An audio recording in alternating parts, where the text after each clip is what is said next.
Revolutions often begin with grand promises. The French Revolution declared the birth of liberty but ended in the reign of terror, where thousands were executed in the name of political purity. The Russian Revolution aimed to create a classless utopia, yet it gave rise to one of the most oppressive regimes in history. In Germany, democracy itself was used as a stepping stone to totalitarianism when the Nazi Party exploited open institutions to gain power, only to dismantle them once in control. Again and again, history has shown that movements claiming to possess the blueprint for a perfect society often become the architects of its greatest tragedies. Why does this keep happening? Why do revolutions that begin with ideals of justice and equality frequently turn into authoritarian nightmares? Karl Popper, an Austrian-British philosopher best known for his contributions to the philosophy of science, political philosophy, and epistemology, believed the answer lay not in the personal ambitions of dictators, but in a far deeper and more dangerous idea. The belief that history moves according to a predetermined course, and that certain people or ideologies understand exactly where it is going. This belief, which Popper called historicism, is one of the most influential yet flawed ideas in political thought. It tells us that history has an inevitable direction, that we are marching toward a final, perfected society, and that anyone who stands in the way of that progress is not merely an opponent, but an obstacle to be removed. This is how utopian ideals turn into authoritarian regimes. Once a political movement becomes convinced that it holds the key to history's true path, compromise becomes weakness, dissent becomes treason, and the only solution is the elimination of all opposition. Whether in the name of revolution, nationalism, or religious and racial purity, such thinking has justified censorship, political purges, and mass persecution throughout history. Popper's response to this was not just a critique, but a warning. He argued that the most dangerous political systems are those that refuse to admit their own fallibility. His alternative was the open society, a system that embraces debate, self-correction, and the rejection of absolute certainty in politics, which we will discuss later in the video. To understand why Popper believed historicism was so dangerous, we must first examine its origins, the belief that history itself follows a fixed and inevitable path. And if you haven't already, don't forget to subscribe and hit the thumbs up button, as it would really help the channel. Throughout history, many philosophers and political theorists have believed that history follows a fixed and inevitable course, moving toward a specific end goal. This belief, known as historicism, has shaped some of the most influential political ideologies, from ancient philosophy to modern revolutions. Plato envisioned an ideal state ruled by philosopher kings, believing that reason alone could create a perfect political order. Hegel saw history as the unfolding of an absolute rational process, where contradictions resolved themselves in a dialectical progression toward higher stages of development. Marx took this idea further, arguing that history was governed by class struggle, inevitably leading to the triumph of the proletariat and the emergence of a stateless, classless society. At first glance, this idea seems appealing. It suggests that history is not random, that it follows a meaningful direction, and that we can understand and shape its course if we uncover its underlying laws. It provides a sense of certainty, a feeling that the chaos of human affairs is not chaos at all, but part of a grand inevitable plan. However, as Karl Popper argued, this way of thinking is not only mistaken, it is dangerous. Popper rejected the idea that history has an inevitable trajectory for several reasons. First, he argued that human history is shaped by an almost infinite number of unpredictable variables: individual choices, technological discoveries, economic shifts, natural disasters, and geopolitical events. No single theory can account for all these complexities. The idea that history moves in a predetermined direction assumes a level of control and foresight that no human being or system can possess. Political events often unfold in ways that no one could have anticipated, and the outcomes of revolutions, wars, and social movements are rarely what their architects intended. One of the clearest examples of this unpredictability is the collapse of the Soviet Union. Marxist theory had predicted that capitalist societies would eventually collapse under their own contradictions, leading to a global communist revolution. Instead, it was the Marxist state itself that collapsed, not due to a proletarian uprising, but because of economic stagnation, bureaucratic inefficiency, and political disillusionment. No deterministic law of history foresaw this outcome. Similarly, in the early 20th century, many intellectuals believed that liberal democracy was on the decline and that the future belonged to fascist or communist regimes. Yet, decades later, democracy emerged stronger than ever, while totalitarian systems crumbled. The danger of historicism, Popper argued, is that it convinces people they already know the future. If history is moving toward a specific end, then those who resist that trajectory are not merely expressing an alternative viewpoint. They are obstacles to progress. This mindset makes political movements intolerant of dissent and willing to suppress, imprison, or eliminate those who disagree. In the Soviet Union, opponents of the communist vision were not seen as legitimate critics, but as reactionaries who needed to be silenced. In fascist regimes, ideological conformity was demanded because leaders believed they were fulfilling the inevitable destiny of the nation. In all these cases, the assumption that history had a predetermined course justified extreme political repression. Popper's rejection of historicism was not a call for political inaction or a denial of patterns in history. He recognized that societies evolve and that trends can be observed, but he insisted that these trends are contingent, not inevitable. Political and social change should be based on critical inquiry, open debate, and experimental reform, rather than the dogmatic belief that history is marching toward a fixed endpoint. As stated earlier, historicism is not merely an academic theory. It has real-world consequences. When people believe they have unlocked the laws of history, they often conclude that the ends justify the means. This belief fuels utopian thinking, the conviction that with the right system in place, society can be perfected. However, as we will explore next, utopianism does not lead to the paradise it promises. More often, it leads to oppression, as those in power attempt to force reality to conform to their vision. If historicism is dangerous because it convinces people that history follows a predetermined path, then utopianism is its natural consequence.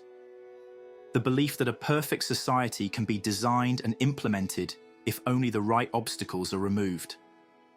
The problem, as Karl Popper argued, is that societies are not machines that can be dismantled and reassembled according to a fixed blueprint.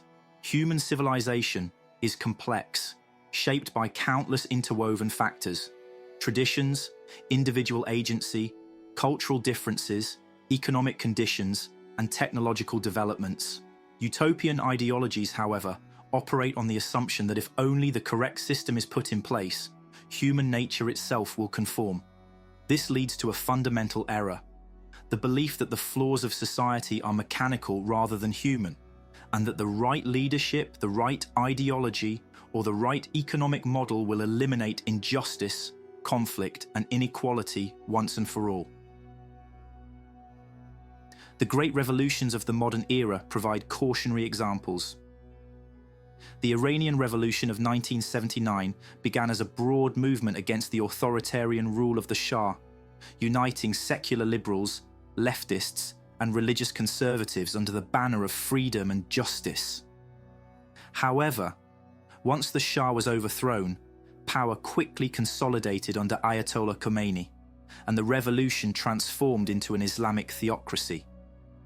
Political opponents, including former allies in the revolution, were silenced, imprisoned, or executed. The very movement that had promised liberation from oppression became a regime that enforced strict ideological conformity, suppressed dissent, and ruled through fear, all in the name of creating a just and moral society. Similarly, the Cambodian Revolution, led by the Khmer Rouge in the 1970s, sought to establish an agrarian utopia by dismantling traditional social structures and eliminating perceived enemies of the revolution. The regime under Pol Pot viewed intellectuals, urban dwellers, and even those suspected of disloyalty as obstacles to their vision of a purified, self-sufficient society. The result was one of the most devastating genocides of the 20th century, with an estimated 2 million people, nearly a quarter of Cambodia's population, perishing through forced labour, starvation, and mass executions. In their attempt to engineer a perfect egalitarian society, the revolutionaries instead created one of history's most brutal regimes, proving once again that the pursuit of utopia often leads to its opposite. For Popper, this pattern is not accidental, but inevitable whenever grand social engineering projects are attempted.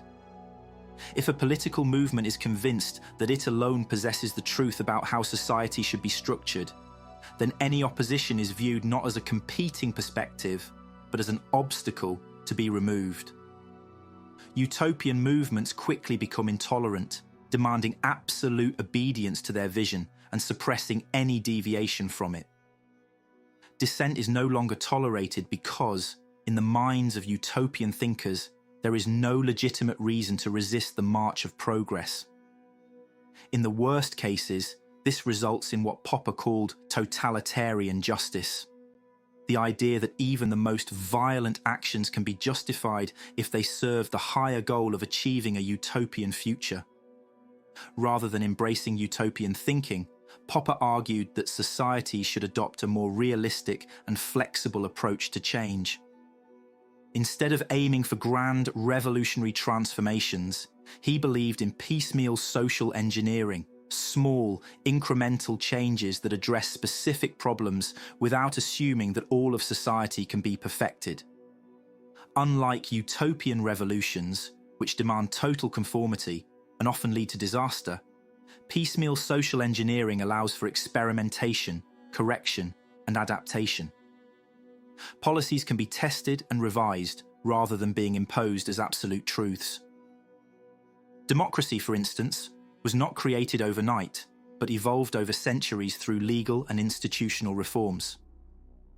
Similarly, the abolition of slavery, the expansion of civil rights, and improvements in social welfare did not come from a single revolutionary movement, but through gradual and sustained political action.